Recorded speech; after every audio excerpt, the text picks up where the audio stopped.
How we got lucky. Well, it's a pleasure and an honor to be here with you, Wayne and Amy. And thank you, Catherine McKay, for bringing us together. And thanks to the BAM PFA staff and for all of you in the audience here with us today. And I've prepared a few questions for both of you, and then we'll open it up to the audience for questions for Wayne and Amy.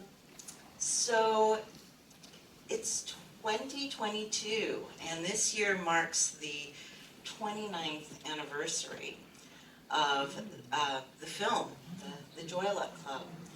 And yet, even 29 years later, it's still one of the few Hollywood films with an all-Asian American cast in an Asian American story.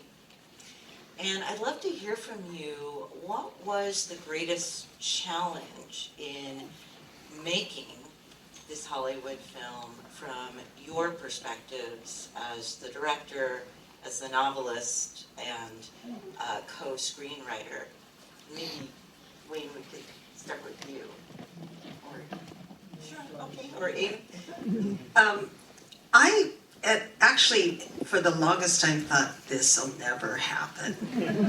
You know, they came to me, and there were some people who wanted to make this film before, and they knew nothing about Chinese families or anything like that, and that was not going to happen.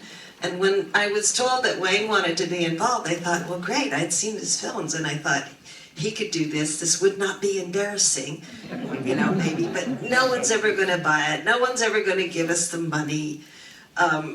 You know, then this guy, Ron Bass, he wanted to be involved. He was like Oscar award-winning screenwriter, and still I thought, this is never going to happen. And so it was, plus these guys wanted something you can never get with film, which is called creative control. If you are in the film business, you know you can be maybe Jack Nicholson and get creative control, but if you are a bunch of Chinese American people who want to make a Chinese American film, not going to happen. Well, guess what? They held out for it, and that was one of the things. So it was always in my mind kind of impossible, and the more impossible it would seem like the fates of the, you know, we're saying, well, we'll show you. You know, they give us creative control, they give us Disney, they give us Jeffrey Katzenberg, you know, and it all came together. I have to admit, when I was watching this, I saw it this time like a filmmaker, and I was looking at all these scenes that Wayne did, and I thought, wow, he really, look at this, how he shot it through this, and I know what the sets look like. And I know how cold it was, and I know that those scenes that you see that are so magnificent, that one of them was a garbage dump because we ran out of a place to shoot and we didn't have a budget to go anywhere else, you know. So there were a lot of things that were almost impossible, and it just all came together. I just want to add real quick, the book was a bestseller for over a year, right? Or maybe even more. And we took it around to all the Hollywood studios to get them to pay for a script. And we weren't asking for a lot, except for creative control. No. And nobody would give us money to write the script. And to the credit of Amy and Ron, they wrote the script on spec, on their own, basically. And they were both really, really busy at the time. And after we wrote the script, we took the script around to every studio in town. Everybody said, oh, this is a wonderful script, but it's all Chinese. Yeah, we can't make this movie. We won't make any money. So nobody wanted to make the movie. Eventually, I think Jeffrey Katzenberg was smart enough to say, if you can do it for a very limited budget, we'll let you guys do it. So basically that's how it happened. And the rest is history. And so my final question is, from your experience writing the novel and then making it into a movie. Were there particular lessons that you learned from this process that shaped your careers? Why me? No. This is like the scene with Rosalind and you know, or Ted and Rose, you know, like, no, what do you want? No, I want to know what you want.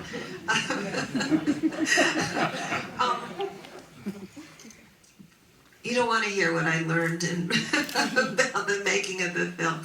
As I said, this film was so fantastic in being able to get everything, you know, the director, the screenwriter, the actors, creative control. Creative control, by the way, means you get control over everything from casting to, you know, edits to final cut. Final cut is a really big thing. Somebody might give you suggestions, but you can just say, sorry, but no thanks. The only thing we didn't have control over was the amount of the budget. But that is so rare, and to get that and to make a movie that is the movie that we wanted, seriously, the movie, I mean, I look at it, it's more than what I could have imagined. And then to have people who loved the movie was even beyond that, you know, it was, you know, like, look, they're crying, you know, or we would, and because it was so wonderful and so perfect in so many ways, it makes me really hesitant to do something even more. I mean, there is the possibility of a sequel, you know, I'm sure that'll be out there, but I'm just afraid that I'll be, you know, it'll be tougher. It won't be this naive sense that I had when I came into it, and it's like, wow, this is how movies are made. Now I know the other side, the dark side of movie making, and it probably won't be as fun because it won't be the same discovery. And I think you said before, you and Ron, that this was like the happiest movie you ever made. And I'm thinking, if that was the happiest, you know, what would happen if I tried to make another movie? You know, they know why this was such a happy movie to make. Yeah, I agree with what Amy said. Listen, Wayne has his own, I gotta tell you, he does have his own opinion, because there were times that I was writing something and he would decide that we needed a different kind of scene. And one of those scenes came up there and I leaned over to him and I did the little, you know, no, that scene never should have been there. You know? It was the scene where the young Ying was being raped. And I thought, no, we don't need to actually see it. We know that it happened. We don't, you know. So the guys, they would have their opinions about things, but with almost everything, they listened to me completely, you know. They were my slaves. And what do I say? No, just joking. We were such a good, even team. We never really had huge conflicts about anything. It was just laughing a lot and having fun, and wow, look at this together. It was great. Well, I'm always pushing the edges as we were shooting the movie. Oh, the toilet scene, I forgot. Well, the baby, yeah. I got a phone call in the middle of the night, and the lab that was processing the film called the police, and they warned me that maybe the police was coming to arrest me because I killed a baby. But when we auditioned for the baby, I tested the baby many times. The baby loves water. It's like, you know, he just loves being in water, and he knew how to deal with water even when he's underwater. And I just maybe shot it 2 seconds a little bit too long, and the police was after me. So the mother was right there. She was the one doing the, had been teaching her baby to swim. She was the one holding the baby and bringing the baby back up. So the baby was always laughing. It was a little game they played. No babies hurt. No babies drowned. And then most of the time, the baby she was holding, when she lifts the baby out of the water, that was a doll. There was a doll, really bad doll too. It was really cheap looking, you know, but it was a doll. We put it in the shadow so you won't see it Yeah. very well. Yeah. But anyway, I think for me, I was pretty naive to think that I could do all this with the budget that we had. I mean, luckily there was a good script. And I think the thing that I learned was I probably wouldn't try to bite off so much. I really sort of went overboard to try to, make this movie. That was a big thing that I learned. The budget was what, 10.2? No, it was originally 8. By the time we were done, we were maybe more like 10.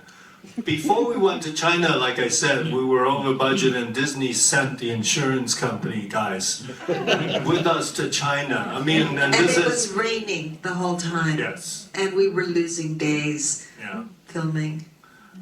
But the lucky thing was the insurance guy was afraid of heights. So we would have all our budget meetings at the top floor of very high buildings.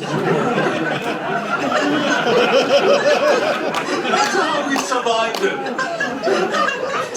Realize that.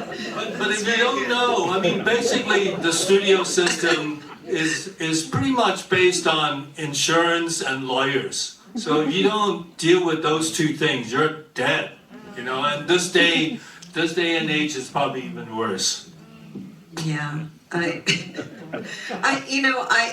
think what helped with the budget was my being really naive about how things worked in Hollywood, and I remember that they were trying to cut another deal for the second book, and they had gone through the lawyers and everything, and then they were ready to sign, and I said, well, I don't understand why you want to make another movie with us when you were going to penalize our director. They were going to take money out of his pocket. And they said, oh, well, this is how the business goes. You just don't understand, little girl. Don't worry about it, kind of thing. And I said, but we're equal partners. So if you are fining him $200,000, that means I'm going to have to pay a third of that, and so does Ron. And no, it's only the director, you don't work. And I said, no, we're, and they just didn't get it. And I said, well, I can't do another movie with you.